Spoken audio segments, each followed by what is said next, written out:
ಪಂದ್ಯಗಳಲ್ಲೂ ಮಿಂಚಿತಂದರೆ RRನಲ್ಲಿ ಸೋಲಿಸುವಂಥ ಒಂದು ಏನಪ್ಪ ಸಾಧ್ಯತೆಗಳು ಕಡಿಮೆ ಆಗ್ತಾವೆ ಅನ್ನೋದು ಎರಡು ಮಾತಿಲ್ಲ.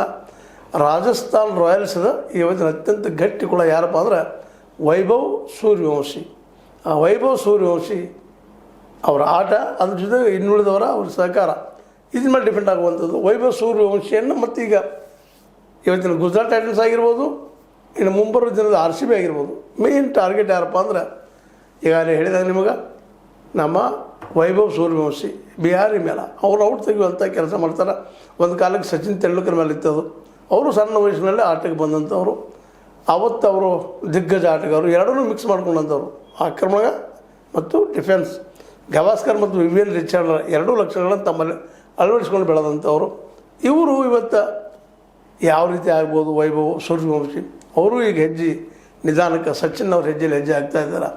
ಮೋಸ್ಟ್ಲಿ ಇವತ್ತು ನಾವು ಧೈರ್ಯದಿಂದ ಹೇಳಬೇಕಾಗಿದೆ, ಇದೇ ಆಟ ಮುಂದುವರೆದ್ರೆ ಇದೇ ರೀತಿ ಮುಂದಿನ ಒಂದು 20-25 ವರ್ಷವರೆಗೆ ಸೂರ್ಯವಂಶಿ ಭಾರತದ ಕ್ರಿಕೆಟದ ಅಂಗವಾಗಿ ಬೆಳೆದ್ರಪ್ಪ ಅಂತಂದ್ರೆ ನಿಶ್ಚಿತವಾಗಿ ಸಚಿನ್ ಅವರ ಎಲ್ಲ ದಾಖಲೆಗಳು ಮೀರಿ ನಿಲ್ಬೋದೇನೋ ಅನ್ನೋ ಮಾತು ಮಾತ್ರ ಈಗ ಮತ್ತೆ ಸ್ಟಾರ್ಟ್ ಆಗಿದೆ. ಆದರೆ ಇದು ಆರಂಭ ಅಂತ, ಯಾಕಂದರೆ ಯಾವ ಸಮಯದಲ್ಲಿ ಏನಾಗ್ತದೆ ಗೊತ್ತಿಲ್ಲ. ಯಾಕಂದ್ರೆ ಸುದೀರ್ಘವಾಗಿ ಆಡಿದಂಥವ್ರು ಕ್ರಿಕೆಟ್ ರಂಗವನ್ನು ನಮ್ಮ ಸಚಿನ್ ತೆಂಡೂಲ್ಕರ್ ಅವರನ್ನು ಮೀರಿ ನಿಲ್ಲೋದು ಕೆಲಸ ಅಲ್ಲ.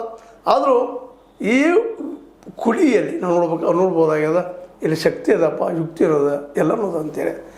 ಏನೂ ಇರಲಿ, ಮುಂಬರುವ ಈ ಒಂದು 2ನೇ ಫೈನಲಿಸ್ಟ್ ಯಾರಾಗ್ಬೋದು,